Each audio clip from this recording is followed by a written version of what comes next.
Make a circle on a chart paper and cardboard. Now cut the circles.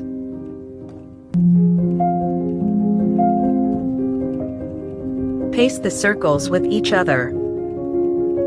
Color the backside of the cardboard with black acrylic paint. Now color the front with sky blue acrylic paint on the chart paper.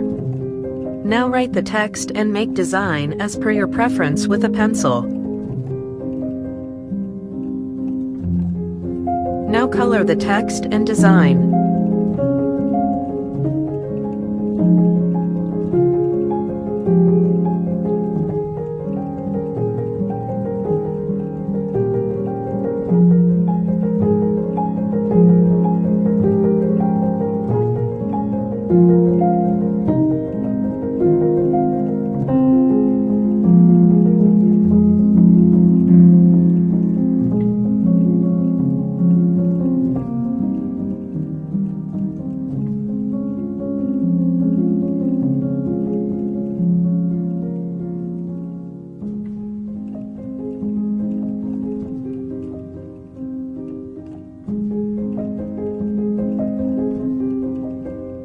Paste the magnet.